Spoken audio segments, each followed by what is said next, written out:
this is the question which we have, that there are three stocks, A, B, and C, and we have a portfolio consisting of this stock where 30% of the portfolio has invested in stock A, means the weight of stock A is 30%, 0.3. Weight of stock B is 0.35, and the portfolio weight in stock C is the rest 0.35. Remember, if you consider all the investment in this portfolio, then out of whatever you have invested, you have to subtract the 30% minus further subtract the 35%. So you will end up getting 35%. So this is the portfolio. And these stocks individually are expected to generate 11%. Stock A is expected to generate 11%, stock B 20%, stock C 21% in boom. And in bust, the stock A is expected to generate 12% return, stock B will generate 0%, and stock C will generate minus 12%. So if the probability of the boom state to occur is 40% and bust state to occur is 60%. So the question is that what is the expected return of this stock, this portfolio, where the portfolio is consisting of 30% investment in stock A, 35% in stock B, and the rest 35% in stock C. And also what is the risk of this portfolio, which is measured by the standard deviation, right? So that in order to calculate that, it is easy. You can first find the expected return in the of this portfolio in boom, and then expected return of this portfolio under the bust. So separately do it for boom. And how do you do it? You multiply the weight of stock A with the 11% plus 0.35 with 20%, which is 0.35 with the portfolio weight of stock B, multiplied by the return of stock B in boom condition, plus the portfolio weight of stock C, this one, can you see that, with the return of stock C in the boom, right? And this will generate 17.65%. And then you will also do it for the bust in the same way, where you will multiply the respective weights of the stocks with the return which that stock will generate in the bust condition, and add them together. So I got it minus 0.6%. Now, sometimes it's like more time consuming, especially if you are going through the MCQs, multiple choice questions, then it's time consuming to generate all these results on the Excel file or even do it with the formula. So for that, let me show you how we can quickly do it on the calculator. So you will have to go into the data function and clear the previous work. Now X1, which is your return of stock A, it is 11%.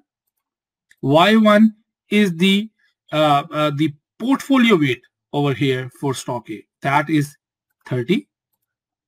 Then X2 is the return of stock B in the boom. So first I'm doing only for the boom. Enter, and the portfolio weight of the stock B is 35, which will go into Y2.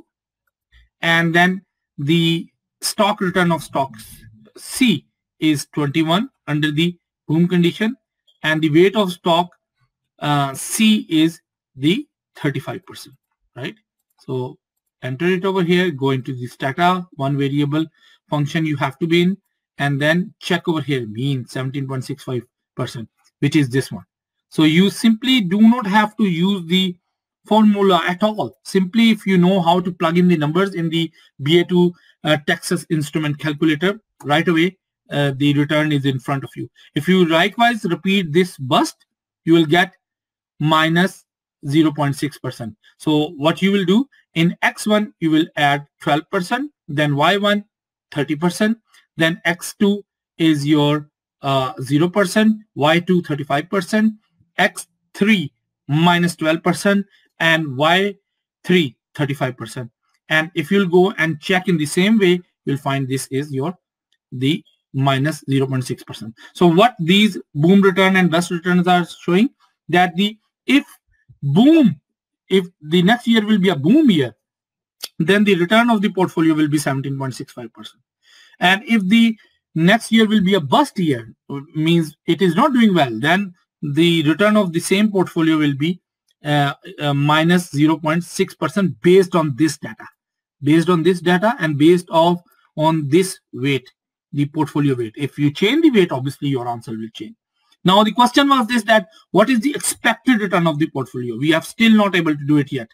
So we simply again have to go into the data function, clear. And what is X1? X1 is basically the return of the portfolio under the boom. So 17.65, enter. And what is the probability of boom to happen? That is 0.4, which is 40%. All these numbers will go in terms of percentage, not in decimals. Now, what is X2? The return of the portfolio in the bust. Minus 0.6%, and the probability of recession, which is bust to happen, is 60%. We have to feed in. And now we have already feeded all the data, and now we have to go into the second stat, one variable, press down, and here is the expected return of the portfolio, which is 6.7%. And whenever there are probabilities involved, we check the population standard deviation, which is represented by the sigma, rather the sample standard deviation. So this is the sample standard deviation, but our right answer is this, population standard deviation, which is 8.94%. So this is the results you will be having. Just let me put it over here. So this clearly shows that how quickly and easily we can use the calculator to solve these sort of questions. And I will highly recommend you to use calculator and practice solving these sort of questions on the calculator, so that you will be able to save much time on the exam. Thank you.